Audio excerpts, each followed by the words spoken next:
stones that tell you more about when Jesus was hiding away with the Indians in the United States. They're generally rigid non-secular systems, and if there are any changes, they still may not consider the best interests of the participants. When you see a non-secular, when you see a religious moral system change, it's often because it's been forced to from outside, and it still may not be the right change. As a matter of fact, usually they'll half-step. In some cases, those half-steps make things worse.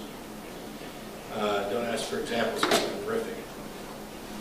But the static or sluggish nature of non-secular moral systems ensures that they are constantly in danger of having the world pass them by.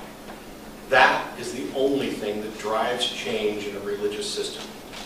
The fear of obsolescence, which I would say is probably my goal.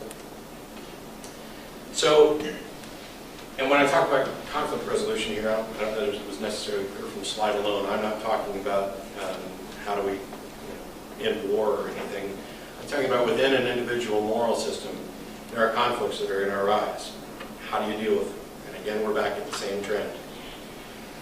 What happens when one system finds itself in conflict with another moral system, or with itself, or when one or more of these systems needs to change? What method is used to resolve the conflicts? Secular systems tend to be data and results driven. They tend to rely on debate, discussion, and the evaluation of evidence. These are the ideals. Obviously, we don't always live up to these ideals. We're all imperfect, and we can't always rely on others to be convinced by reason and evidence. And so I don't think for a minute that I'm advocating an entirely pacifist position where, oh, well, we can't work it out with these religious folks, so we'll just let them run right over it, because that's just not what I do. Generally speaking, though, secular systems are inclusive and participatory. And the more people who willingly adopt secular systems, the easier it becomes to resolve conflicts, because now you're dealing with more and more people in turn. Critical thinking skills, skepticism, and reasoning may be the greatest things we can ever teach another person. Non-secular systems rely on coercion or conversion. Conversion attempts to, or often purports to rely on evidence, but they aren't tied to the evidence, and they'll resort to emotional appeals or force when the evidence doesn't support the system. Generally speaking, they're divisive. It is, you are necessarily a part of our little system, or you're not, in which case you are absolutely wrong and have nothing to benefit us, because we're not interested in change. And one of the key differences, because somebody says, well, secular moral systems are just like that. You've got your secular moral system, and you're saying, you're not part of us, and you're wrong, and nothing you have is a benefit. That's not what I say at all. I say, you're welcome to join us. You may have some things to add that may be beneficial. But right now, you're really freaking wrong, and we can talk about how to change it. But you're the one that's unwilling to change. You, in the non-secular, the religious moral system, are the one that are holding up this rigid line that's being divisive. And we're saying, hey, you can come over here. And by the way, the come over here thing is when you're going to the religion, you actually have to go over there. When religions come to the secular, it's kind of, it widens the gap between both of them. We all benefit. We can all learn things. It would be absurd to think that after thousands of years of human beings thinking about the situations that we have, that we would find nothing beneficial in religion. That's asinine. But of course we do. Nobody would propose that religion managed, or any religion managed to get everything wrong, except maybe Scientology.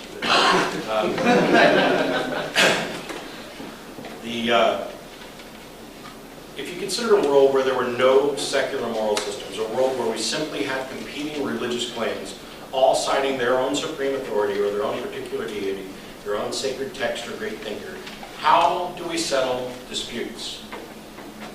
There is no reasoning in that system. It is all conquest. It is all conversion. It is all coercion. This is my house, young man, and as long as you're under it, you will do what I say, and you will worship our God, and you will do this. It is all indoctrination. There is no enlightenment in this fantasy picture. Fortunately, we don't live in that world. And oddly enough, neither do most of the religious people.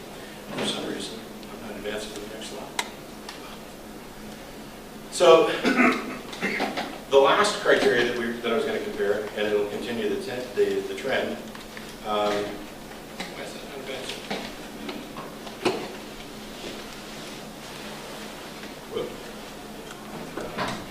secular systems are more complex.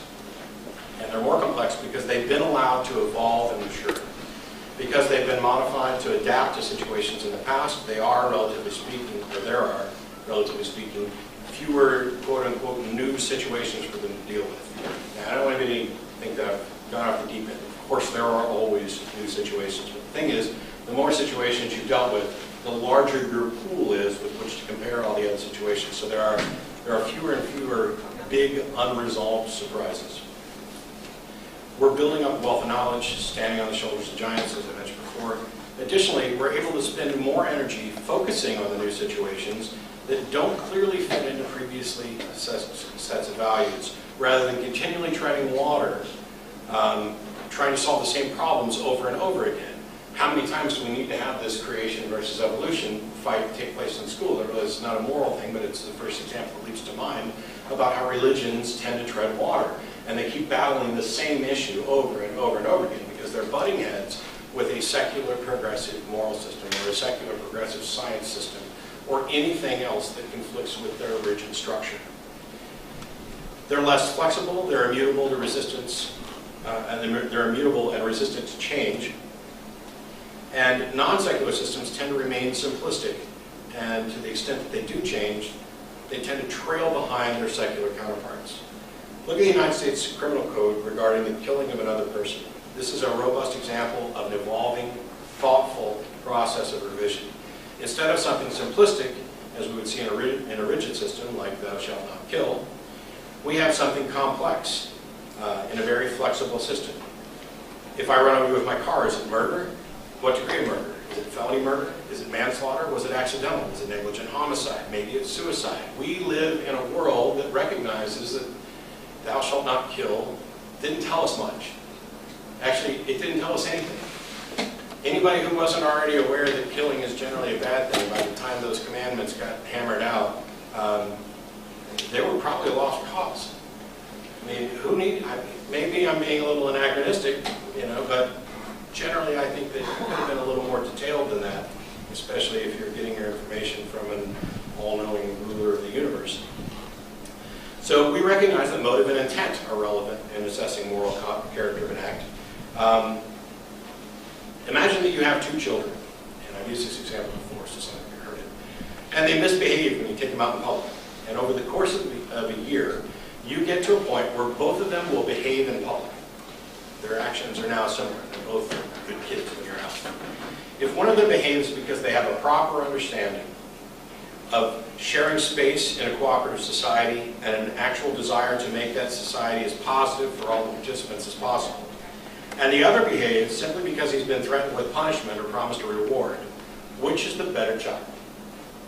I would hope that almost everybody would say that the motive and intent is valuable.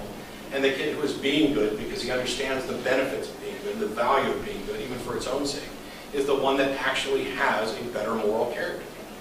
I mean, we can teach a dog not to do things by giving it treats and rewards. As a matter of fact, there are sometimes that just saying, giving your dog a hug is enough of a reward.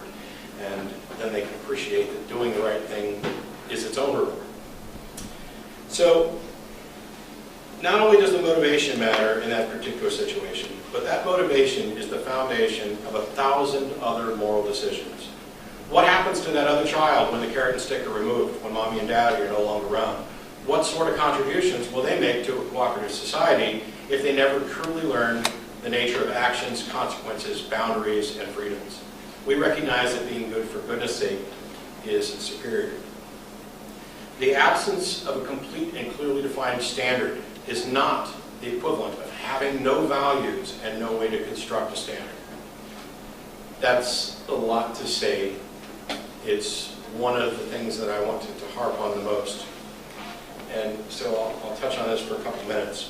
The most common objections I hear to secular morality are based on the flawed argument that an absence of a clearly defined best strategy is the equivalent of having no strategy at all, or that the dissent of any individual with respect to the best strategy necessarily undermines the significance or consensus of others. This simply isn't true. You may be able to find someone who sincerely thinks that it would be moral to exterminate every lawyer, but that doesn't change the fact that we can clearly identify that it's wrong. and why it's wrong. All opinions are not of similar significance. This is the part of the talk that tends to either win support or get people's heads shaken. Because I'm automatically saying there are people that you don't have to listen to when it comes to these issues.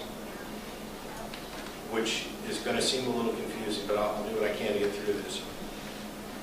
Those who, for example, want to kill all the lawyers are entitled to their opinion. They're entitled to share their opinion. But we're not in any way obligated to give their opinions any weight when we're constructing our moral system. In part because it's our moral system. And also because we already know that this action leads to results which are contrary to the goals of a healthy and productive society. We already know that it's a bad move, or at least my lawyer says it's a bad move. Consider, for example, the legal movement of a knight on a chessboard. We're back to chess again. Hopefully somebody here plays chess. This is just all for me. Okay. If you ask one player to describe the movement of a knight on a chessboard, he might say the knight moves orthogonally one square and diagonally one square. Another player might describe it as the knight moves orthogonally two squares and then to an adjacent orthogonal square on a different path from the original trajectory. That's not the guy you want to date. Somebody else may just say up 2 over 1, up 1 over 2. There's lots of different similar ways to describe that simple action. They're all correct, and there's no problem with the description because the net effects are the same. But what if you ask 2 players, given a specific chess position, what is the best move and what is the worst move? For some positions, the answers are clear and obvious. This may not make sense to the non-chess players, but think about it, back in the I'm going to give you a gift or I'm going to steal your car. There are chess moves that are that good or that dumb. But not all of them are that way. There may be a single move that guarantees a win or a loss or a draw. But for other positions, the answer is not so obvious, and there may in fact be several winning moves or losing moves.